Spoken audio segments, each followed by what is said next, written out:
The engine light blinked on as I merged onto I-35 out of Dallas, just after rush hour. If you've ever heard an old Honda Civic groan in protest, you'll know it's not exactly a sound that inspires confidence or hope. That's how my week and honestly, my whole year had been going. Sputtering, slow, threatening to break down at the worst possible moment.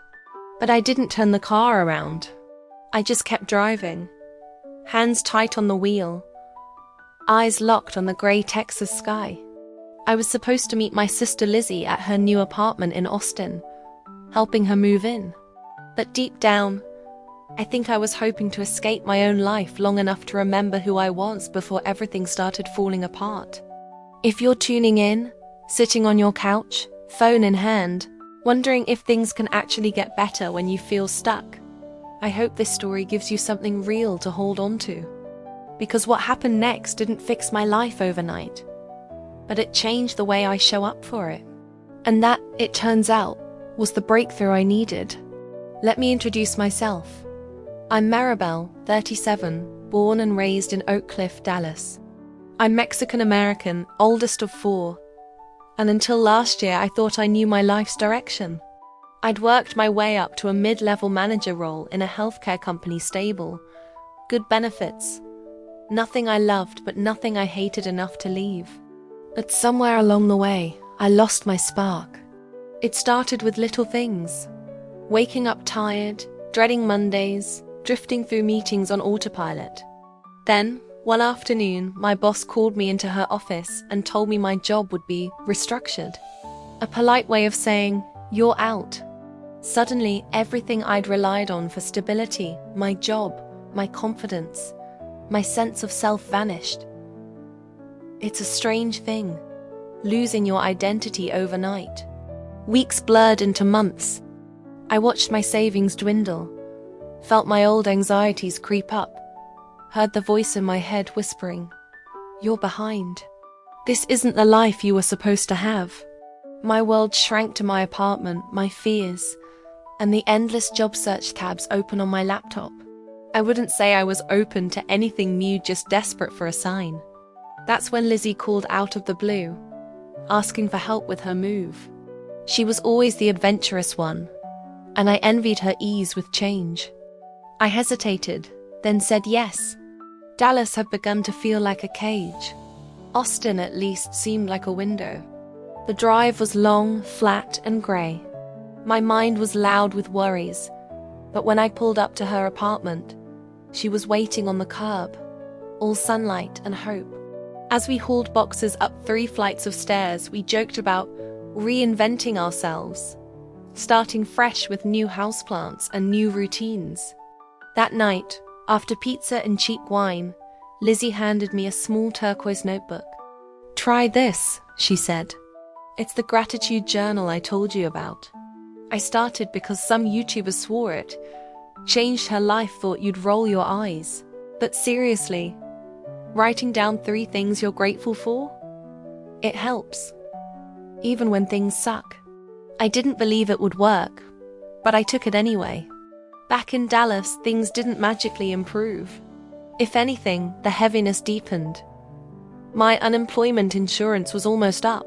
Every interview ended with polite rejections. I started waking up at 3 a.m., panic tightening my chest, replaying every mistake I'd made. And every night I saw that turquoise notebook on my nightstand, a patient invitation to try something new. One night, after another round of scrolling through job listings that felt like dead ends, I gave in. I wrote down 3 tiny things. My sister's laugh, the taste of fresh mango, the way the Texas sun set orange over the Walgreens by my apartment. The next night, I did it again. And again. After a week, even my darkest days had a handful of small glimmers, tiny proof that I was still alive, and some part of me still hoped. On a Tuesday afternoon, I saw a post on social media about a free online talk called "Your Thoughts Create Your Reality. Law of Attraction for Real Life." It promised practical tools, not magic wands. My skepticism was high, but curiosity won. The speaker was a black woman from Houston named Carla, who radiated this calm, grounded strength. She broke down the law of attraction in a way I hadn't heard. It's not just about thinking happy thoughts. It's about changing what you expect, what you believe you deserve. Your beliefs aren't just private. They're invitations to the universe. She explained vibrational alignment with so much clarity. If you want something to change, you have to act, think, and feel like the person who already has what you want. You don't fake it, you practice it. You become it, one decision at a time. That line lit something inside me. I started carrying the gratitude notebook everywhere. I added a morning affirmation. Today, I am open to new possibilities. It felt awkward at first, but I noticed I was less likely to spiral when things went wrong. Inspired by Carla's teaching, I tried a quick visualization each night. Picturing myself waking up excited, working at a job I cared about, smiling with real joy. It was hard some days. Picturing happiness felt impossible. But the more I tried, the less impossibility weighed me down. I even wrote, I am a conscious creator of my life. The universe is listening and conspiring to help me, not punish me. Then, right when I felt momentum building, my car broke down for real. Transmission shot, repairs more than the car was worth. I was stranded, angry, and humiliated. I almost threw the gratitude journal in the trash. But Lizzie called, talking me off the ledge. You're allowed to be mad, she said. But what if this is a detour, not a dead end? I'll lend you my bike for a while. You can do this. That night, I wrote, I am grateful there's always another way forward. I wasn't sure I meant it, but I wrote it anyway. I started biking to interviews and temp jobs. It was exhausting and hot and humbling, but something strange started happening, little signs from the universe that felt like breadcrumbs. A client offered me lunch and encouragement. A colleague mentioned a project manager opening at a non-profit. Even on tough days, small sparks of kindness or connection popped up, as if to nudge me along.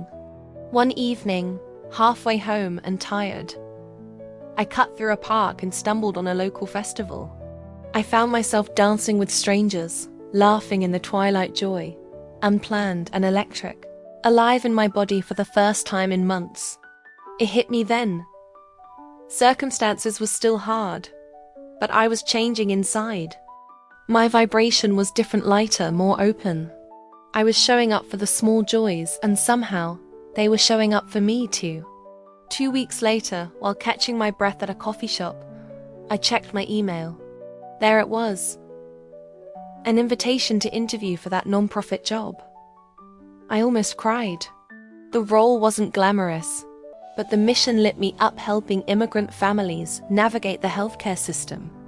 During the interview, I let myself be honest about what I'd learned through struggle. Resilience, compassion, hope. For the first time, I truly felt my pain had purpose. When they called to offer me the job, I knew it was more than luck. It was the result of 1,000 tiny choices to raise my vibration, to trust in the universal laws that reward persistence and hope. My life isn't perfect, and that's not the promise here. Rent is still high, my fridge isn't always full, and sometimes loneliness creeps in. But I'm not stranded in victimhood anymore. Now, every morning, I wake up and whisper my intention. Help me see the blessings, even in struggle. Every night, I write 3 new gratitudes. This simple gratitude practice has rewired my brain. Setbacks still come, but they don't flatten me. I see synchronicity everywhere, a free bus pass when my bike tire pops, a neighbor who offers fresh tamales, a message from a college friend, just when I thought everyone had forgotten me. Even my old Honda was replaced, after months of saving and the kindness of a neighbor who sold me their used car at a price I could finally afford. Sometimes I reread the first entries in my notebook, hope written in shaky hands. Now my script is steadier, my words more generous to myself. I realized I had been manifesting all along, not by wishing or waiting, but by showing up for my own life, even when it was messy, awkward, and full of setbacks. As I reflect, I see how every act of hope, every affirmation, every moment I chose to see myself as worthy, was a little seed planted in the universe. I was a conscious creator of my experience, even when I felt powerless. The practices of Dr. Joe Dispenza, rewiring beliefs with deliberate gratitude, the teaching of Abraham Hicks, act as if you are already joyful, and stories of others who'd rebuilt their lives all became guideposts.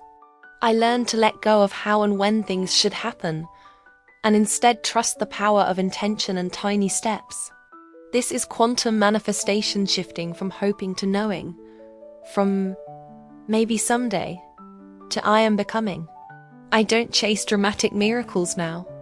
I celebrate the everyday magic: the morning sun through my curtains, the laughter of friends, a job that feels like service, not just survival.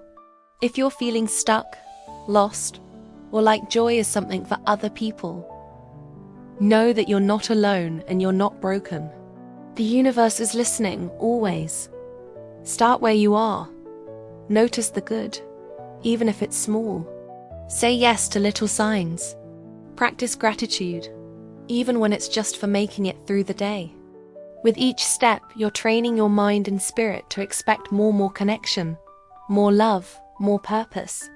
And step by step, you'll look up and realize you are, in fact, creating your dream life.